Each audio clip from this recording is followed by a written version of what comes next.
जंग 4 अक्षरों से बना एक शब्द है जिसे सुनकर कई लोगों की रूह कांप जाती है, क्योंकि इस शब्द के पीछे है करोड़ों लोगों की बेवजह मौत और अनगिनत तबाही। आज की कहानी भी जंग के ऊपर है जो साल 1966 में घटित हुई थी। जगह थी वियतनाम और सामने थी अमेरिका की विशाल सेना। लेकिन उस विशाल सेना के भी पसीने छूट चुके थे। वो कैसे, चलिए देखते हैं। कहानी की शुरुआत होती है वियतनाम में मौजूद अमेरिकन बेस को दिखाते हुए, जहां मौजूद जनरल कैप्टन मोरा को बुलाकर बताते हैं कि तुम्हें मैं एक जगह भेज रहा हूं जहां हमारा एक खास उपकरण है। अगर वो गलती से भी किसी दुश्मन के हाथ लग गया तो संभावना ये हो सकती है कि हम ये जंग हार भी जाएं, क्योंकि उसमें हमारे हथियारों की सूची है। इसीलिए फौरन उसे किसी महफूज जगह पर सुरक्षित कर दो। अब कैप्टन तैयार होता है, इसीलिए वो सीधा निकलता है एरोगाना नाम की जगह पर, जहां पहले से सैनिकों की एक टुकड़ी मौजूद थी। वहां लैंड करने पर उसे एकरमैन नाम के सैनिक मिलता है जो पेशे से इंजीनियर था और सारी लैंडमाइन वगैरह को बिछाने का काम किया करता है। इसीलिए यहाँ पर उसे हेड बना दिया गया है। लेकिन कोई भी उसकी जरा भी इज्जत नहीं करता, क्योंकि वो उम्र में छोटा है, जिससे उसके साथियों को लगता है कि उन्हें वो जिम्मेदारी मिलनी चाहिए जो कि उसे मिल चुकी है। अब कैप्टन उनसे पूछते हैं क्या यहाँ पर कोई पैकेज डिलीवर हुआ है, वो भी अनऑफिशियल तरीके से। लेकिन वो इनकार कर देता है और कहता है कि अगर ऐसा कुछ भी डिलीवर होगा तो वो सबसे पहले उन्हें ही बताएगा। इसीलिए अब वो जाकर अपने साथियों से पूछता है, लेकिन जैसे कि मैंने आपको बताया था कि कोई भी यहाँ उसकी इज्जत नहीं करता, इसीलिए सभी उसकी बात पर कोई गौर नहीं करते। लेकिन फिर भी एकरमैन अपने काम करता है और इस दौरान हम देखते हैं कि 2 लोग धीरे धीरे करके इनके कैंप के करीब आ रहे हैं और साथ में वो माइन के वायर को भी कट करते जा रहे हैं। इस बीच एकरमैन को उनके पास आकर भी वही सवाल करता है, पर वो फिर भी इनकार कर देता है। तभी उसे झाड़ियों में कुछ हलचल महसूस होती है, इसीलिए वो खड़े होकर उनसे कहता है अगर वो अमेरिकन है तो खड़े हो जाए, वरना वो शूट कर देगा। तो वो दोनों खड़े हो जाते हैं। दरअसल दोस्तों, ये उस पैकेज की डिलीवरी करने के लिए आए थे जिसे पाने की जद्दोजहद में सुबह से एकरमैन लगा हुआ है, पर अब उसे ये मिल गया तो वो सीधा लेकर कैप्टन को देता है और वो फौरन जनरल को कॉल करके इत्तला कर देते हैं कि हमें वो मिल चुका है जिसकी आपको तलाश थी। अब वो उसे ऑर्डर देते हैं कि उसे खोलो और मुझे बताओ कि उसमें क्या लिखा है। अब जब कैप्टन उसे खोलते हैं तो उसके अंदर कोड्स वर्ड में लिखा था, जिसे इतना जल्दी अनकोड कर पाना तो असंभव है। इसीलिए जनरल उसे कल तक का टाइम देते हैं। कैंप में अब इस बात पर हलचल बढ़ने लगी है कि कैप्टन बहुत ही गर्म दिमाग का आदमी है, इसीलिए हमें उसकी बात को मानना नहीं चाहिए। पर उसे ज्यादा तो इन्हें एकरमैन से चिढ़न थी, क्योंकि वो अब बस उन्हीं के आगे पीछे घूम रहा था ताकि उसे प्रमोशन मिल सके, और अगर ऐसा हुआ तो वो हम सभी से बदला लेगा। इसीलिए हमें कुछ करना होगा। यानी कि अब आर्मी के अंदर ही सिविल वॉर शुरू हो चुका है। अगली सुबह सभी ब्रेकफास्ट के लिए बैठते हैं, लेकिन किसी को भी खाना पसंद नहीं आता। तो एकरमैन कहता है कि हम यहाँ अपने देश की सेवा करने के लिए आए, ताकि हमारे देश के लोग आराम से सो सके, और तुम लोग खाने की बुराई कर रहे हो, जो मिला है उसे चुपचाप खा लो। पर सभी उसकी बातें सुनकर हंसने लगते हैं, ये कहकर कि वो सिर्फ कैप्टन की चापलूसी करता है। तभी अचानक से इन पर चारों तरफ से दुश्मनों का हमला शुरू हो जाता है। बारिश की बूंदियों की तरह इन पर गोलियां बरसना शुरू हो गई थी, जिसमें इनके काफी साथी मारे जाते हैं, क्योंकि हमला अचानक से हुआ था। इसीलिए इन्हें समझने और सोचने का समय ही नहीं मिलता। लेकिन धीरे धीरे करके अमेरिकन भी अपनी पोजीशन ले लेते हैं और जवाबी कार्रवाई करते हैं, जिससे कि दुश्मन पीछे हटने लगा है। इस दौरान एकरमैन भी खुद को बचाने की कोशिश में इधर से उधर भागे जा रहा है, जो देख कैप्टन उसे बंदूक उठाकर सामना करने को कहते हैं। तो एक जवान है, ऐसे भागकर काम नहीं चलेगा, इसीलिए वो भी लड़ना शुरू करता और कुछ इस तरह से ये सभी कामयाब हो जाते हैं दुश्मनों को पीछे खदेड़ने में। लेकिन ये जीत कर भी हार गए थे। ऐसा मैं इसलिए कह रहा हूँ क्योंकि वो सभी जिस काम के लिए आए थे वो तो करके चले गए। दरअसल उन्हें उसी उपकरण की जरूरत थी, यानी कि उस पार्सल की जिसके अंदर कुछ ऐसे राज थे जो अमेरिकन आर्मी के लिए कलंक बन सकते हैं, जिसे ले जाने में वो कामयाब हो गया। और ये देखकर कैप्टन तो गुस्से से लाल हो जाते हैं। वो फौरन जनरल को फोन घुमाते हैं और उन्हें सब कुछ बता देते हैं। वो चारों तरफ से अचानक से आए थे, लेकिन हमने उनका डट कर सामना किया। लेकिन वो उस पार्सल को ले गए तो जनरल उसे उन दुश्मनों की लोकेशन पूछता है, परंतु कैप्टन को इस जंगल के बारे में कोई जानकारी नहीं है, इसीलिए वो जवाब नहीं दे पाते हैं। पर जनरल जानते हैं कि इसमें उसकी कोई गलती नहीं है, इसीलिए वो उसे बताते हैं कि मैं तुम्हारे पास मिलन नाम का शख्स भेज रहा हूँ। उसे सब कुछ पता है उस जंगल के बारे में, इसीलिए तुम उसकी मदद लो और जितनी जल्दी हो सके उस पार्सल को या तो हासिल करो या फिर नस्तनाबूद कर दो। कुछ समय के बाद मिलर की एंट्री होती है, जिसे देखकर सभी थोड़ा घबरा जाते हैं, क्योंकि वो दिखने में काफी खतरनाक था। अंदर जाने पर उसकी मुलाकात कैप्टन से होती है, जिन्हें वो कहता है कि उन्हें कुछ भी बताने की जरूरत नहीं है, उसे सब कुछ पहले से पता है और इसीलिए अब मैं ज्यादा वक्त बर्बाद नहीं करना चाहता हूँ। बस मैं जो कह रहा हूँ वो तुम सभी को मानना होगा। कैप्टन तैयार थे। अगले सीन में हम देखते हैं कि जितने भी मारे गए सैनिक थे उन्हें एक लाइन में लेटा दिया जाता है, जिसके बाद मिलर अपने कुत्ते के साथ वहां आता है जो उन लाशों को सूंघकर एक दिशा की ओर इशारा करता है। इससे मिलर समझ गया था कि अब उसे आगे क्या करना है। वो कैप्टन को जानकारी देता है कि उसे जवानों की 3 टुकड़ी चाहिए जिसे लेकर वो जंगल में जाएगा ताकि जल्द से जल्द उस बाइंडर को ढूंढ सके, यानी कि उस उपकरण को जिसके साथ वो पार्सल भी था।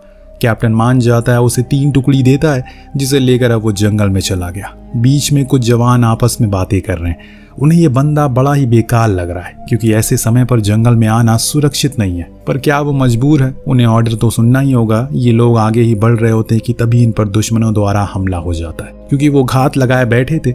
लेकिन इस बार मिलर इनके साथ था जिसे ऐसे हालातों को अच्छे खासा तजुर्बा था। वो सभी को अलग अलग कर देता है जिससे वो लोग ज्यादा चीजों को और ज्यादा दूर तक एक साथ देख पाते हैं। इसी टेक्निक के चलते वो कुछ ही मिनटों में अपने दुश्मनों को साफ कर देते हैं और फिर से आगे बढ़ना शुरू करते हैं। सिलसिला यूं ही चलता रहता है, पर एक ऐसा मोड़ आता है जहां पर इन्हें कुछ अविश्वसनीय दिखाई देता है। ये एक टनल थी जो वियतनामी द्वारा बनाई गई थी। इसे देखकर मिलर सभी को बताता है कि इसी के अंदर दुश्मन छुपे हैं और हमारे बाइंडर भी इसी में है, और इसीलिए मैं एकरमैन की टुकड़ी को नीचे भेज रहा हूं ताकि वो नक्शा बनाकर लाए जिससे हमें मदद हो किसी भी समय एस्केप करने की। बाकी की 2 टुकड़ी मेरे साथ ऊपर रहेगी ताकि अगर कोई ऊंच नीच हो तो हम उसके जवाबी कार्रवाई कर सकें। दरअसल यहाँ एक दिक्कत थी, जो एकरमैन था वो तो सेना में एक इंजीनियर के पद पर था, इसीलिए उसे बंदूक चलाने का कुछ खास अनुभव नहीं था। पर फिर भी वो नीचे उतरता है ये जानते हुए कि नीचे उसकी मौत की कहानी लिख सकती है। लेकिन क्या करे बेचारा, ऑर्डर है तो फॉलो करना ही पड़ेगा।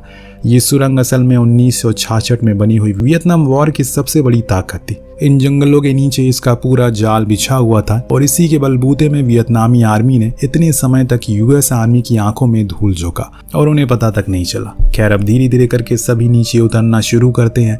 अंधेरा बहुत था, ऊपर से अब बारिश भी हो चुकी है, इसीलिए सुरंग में नमी के कारण कीड़े भरना शुरू हो जाते हैं। लेकिन इन्हें फिर भी आगे बढ़ते रहना होगा। तो वहीं ऊपर मिलर एक टुकड़ी के साथ आसपास की जगहों को गश्त लगाता है ताकि कहीं उसे कुछ और वियतनामी मिल जाए या फिर कुछ और मतलब की चीज। इस बीच जनरल के पास इंफॉर्मेशन पहुंचती है कि हमें एक टनल मिली है जिसका जाल काफी लंबा, लेकिन यह सुनिश्चित है कि उसके अंदर ही दुश्मन है जिनके पास बाइंडर है और इसे हम 3 घंटे के भीतर ढूंढ लेंगे। जो सुन जनरल कहता है कि ठीक है, तो अब तुम एक काम करो, उन सारे सुरंगों को सिरों पर बारूद लगा दो ताकि 3 घंटे बाद वो अपने आप फट जाए और सारी सुरंगें ढह जाएं। और इसके लिए कॉकलर मान जाता है और असला बारूद लेकर उस जगह पर पहुंच जाता है जहां पर उन्हें वो सारे मिले थे। वहीं वो उन बारूदों को लगा देता है। नीचे एकरमैन की टुकड़ी अभी भी उस अंधेरे में आगे बढ़ रही है, पर उनके सामने 2 रास्ते आ चुके हैं। इसीलिए एकरमैन कहता है कि हमें अब 2 अलग अलग हिस्सों में जाना होगा, इससे हम ज्यादा जानकारी इकट्ठा कर सकते हैं। इसीलिए अब नवीन अपने साथ कुछ सैनिकों को लेकर एक ओर चला जाता है और एकरमैन अपने कुछ लोगों के साथ दूसरी दिशा में जाता है। अब दोनों ही टुकड़ी धीरे धीरे करके अपने कदमों को आगे बढ़ा रही थी। तभी एकरमैन के साथ मौजूद एक साथी को एक जहरीला कीड़ा काट लेता है, जिसे वो बहुत ही ज्यादा डर गया था और फौरन ऊपर जाने की बात करता है। पर एकरमैन उसे समझाता है कि अभी ये मुमकिन नहीं है, पर हाँ जैसे ही आगे कोई रास्ता आएगा मैं तुम्हें ऊपर भेज दूंगा, वादा है मेरा। तो वहीं दूसरी तरफ जो दूसरी टुकड़ी उसके साथ तो काफी बुरा होता है। वो इस बात से अनजान होती है कि इतनी भी आसानी से तो दुश्मनों ने इस सुरंग को बनाया नहीं होगा, जरूर कुछ इसमें जाल तो बिछा ही होगा। ऐसी एक जाल में एक सैनिक गिर जाता है और सभी को लगता है कि ये बस एक खाई होगी, लेकिन असल में उसमें बड़े बड़े नुकीले नुकीले लोहे लगाए थे जो उस सैनिक के शरीर के आर पार हो जाते हैं और वो वहीं मारा जाता है। पर अभी ये लोग हिम्मत नहीं हारते और डटे रहते हैं। कुछ समय के बाद इन्हें एक मुआयना मिल जाता है, यानी कि वो जगह जहाँ पर थोड़ा आराम किया जाता है। वहीं कोल को कुछ दुश्मन आराम करते दिखाई देते हैं तो वो फौरन उन पर टूट पड़ता है। हालांकि उन्होंने सभी को मार गिराया, लेकिन कोल को चाकू लग गया जिसे इतना गहरा जख्म बन गया कि वो और आगे चलने की स्थिति में नहीं है। इसीलिए उसने नवीन से कहा कि तुम चले जाओ, मेरे अंदर अब हिम्मत नहीं बची। नवीन ने उसे बहुत समझाया, हो सकता है कि आगे जाने पर हमें कोई रास्ता मिल जाए, बाहर जाने का तो तुम्हारी जान बच सकती है। पर मरने वाले शख्स को पता चल जाता है कि अब वो मरने वाला है, इसीलिए कोशिश करना बेकार है। वहीं ऊपर मिलर और उसके साथ के बाकी लोग लगातार आगे बढ़ते जा रहे हैं, किसी भी तरह करके कुछ और लोगों को मार कर गिरा सके। पर यहाँ नीचे अब हालत बिगड़ने लगी है क्योंकि समय बीतने लगा है। तभी एकरमैन को खाने के पीछे एक अड्डा मिलता है जहाँ पर वो उस बैरन को ढूंढना शुरू करता है। इतने में नवीन भी वहां पहुंच चुका था, जिसने बताया कि उसके सारे साथ मारे जा चुके हैं, सिर्फ वही बचा है। तब तक इन्हें यह भी पता चल चुका था कि यहाँ कुछ भी नहीं है, इसीलिए अब एकरमैन बाहर निकलने को कहता है। इतने में अचानक एक दुश्मन इनके साथी को मारने ही वाला होता है। वो तो सही समय पर इन्होंने देख लिया, इसीलिए वो उसे मार गिराते हैं। कुछ मील और आगे जाने पर इन्हें एक मुआयना मिलता है, यानी कि बाहर निकलने का रास्ता, पर उसके गेट पर 2 दुश्मन तैनात ही थे, जिन्हें देखकर एकरमैन ने सभी को रुकने को कहा क्योंकि वो खुद ही अकेले आगे बढ़ेगा। उसने उनके स्मोक से पता लगा लिया कि वो किस दिशा में बैठे हैं, इसीलिए वहीं थोड़ी हलचल की और जैसे ही एक ने गेट खोला उसी समय वो मारा गया। अब जब तक दूसरा वाला आता तब तक वहां मिलर पहुंच गया था, जिसने उसे मार गिराया और फिर सभी को बाहर आने को कहा। मिलर ने तुरंत ही पूछा कि क्या तुम्हें वो मिला, पर एकरमैन गर्दन हिलाकर ना में जवाब देता है। पर यहाँ मिलर इन सभी से कहता है कि अभी थोड़ा आराम कर लो, उसके बाद फिर अंदर जाना है क्योंकि तुम्हें अपना काम जो पूरा करना है। किसी को उसकी बात अच्छी नहीं लगती, पर कोई कुछ बोल नहीं पाया। ऐसा किया तो उन्हें सजा मिलेगी। आराम का समय खत्म हो जाने के बाद एकरमैन अपने लोगों के साथ फिर से नीचे उतरता है और काम पर लग जाता है। तभी इन्हें कॉकलर मिलता है जो पहले से ही यहाँ पर मौजूद था, लेकिन वो इन्हें देखकर हैरान था कि आखिर वो दोबारा यहाँ क्या कर रहे हैं, उन्हें फौरन बाहर निकलना चाहिए। तो एकरमैन कहता है कि हम बैरन को ढूंढ रहे हैं। तो कॉकलर उसे ताना मारते हुए कहता है कि मैंने सुना तुम इंजीनियर हो, तो फिर यहाँ क्या कर रहे हो। तब उसने जवाब में कहा कि मुझे नक्शा बनाने के लिए भेजा गया और अगर जरूरत पड़ी तो मैं बंदूक भी उठाऊंगा। उसके जवाब को सुनकर वो हंसने लगता है और कहा कि तुम्हें सिर्फ वो लोग चारा बना रहे हैं, परंतु मैं तुम सभी के साथ मरने वाला नहीं हूँ, इसीलिए मैं जा रहा हूँ। उसके जाने के बाद ये लोग आगे बढ़ते ही इन्हें कुछ घायल सैनिक मिले जो कि वियतनामी थे, जिन्हें एकरमैन नहीं मारता क्योंकि वो पहले से अपनी आखिरी सांसें गिन रहे। उन्हें तो बाइनर को ढूंढना है। इस बीच हम कॉकलर को भी देखते हैं जो आगे जाते जाते एक जगह पर फंस जाता और एक धमाके के कारण वहीं मारा जाता है। अगर साथ रहता तो क्या पता वो बच जाता, लेकिन ज्यादा चालाकी ने उसकी जान ले ली।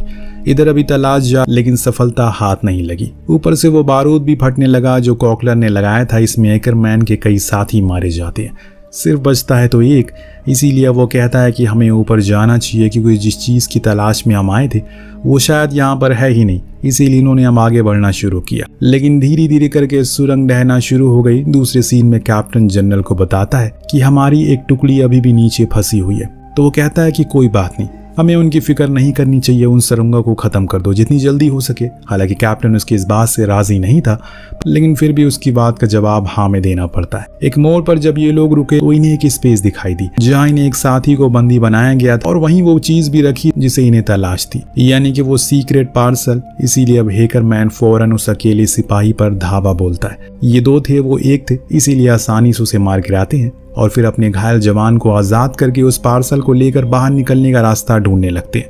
तीनों ही ऊपर आ गए। इनके हाथ में वो फाइल भी है जिसे देखकर वो सभी बहुत खुश है। कैप्टन भी फौरन जनरल को बता देते हैं जो उसे बड़ा ही अजीब ऑर्डर देते हैं कि अब उसे जला दो क्योंकि हमारे वो किसी काम का नहीं है, बस वो दुश्मनों के हाथ ना लगना चाहिए। जब बाहर बैठा घायल हैकरमैन ने देखा कि वो लोग उस फाइल को जला रहे हैं तो उसे भिड़ जाता है और पूछता है कि वो ऐसा क्यों कर रहे हैं। तो जनरल उसे कॉल करके बताता है कि उसने जो कुछ भी किया वो सराहनीय है, लेकिन यह फाइल बहुत ही कीमती है, इसीलिए इसे जलाना ही बेहतर है। पर हैकरमैन कहता है इस फाइल के लिए मेरे दोस्तों ने अपनी जान की कुर्बानी दी है। तो जनरल उससे कहते हैं मुझे पता है, पर यही एक सोल्जर की निशानी होती है। तुम्हारे दोस्त शहीद हुए, इसकी मैं इज्जत करता हूँ, पर ये 7 पेपर हमारी हार की वजह बन सकते हैं, इसीलिए इसे जला देना ही बेहतर है हमारे लिए।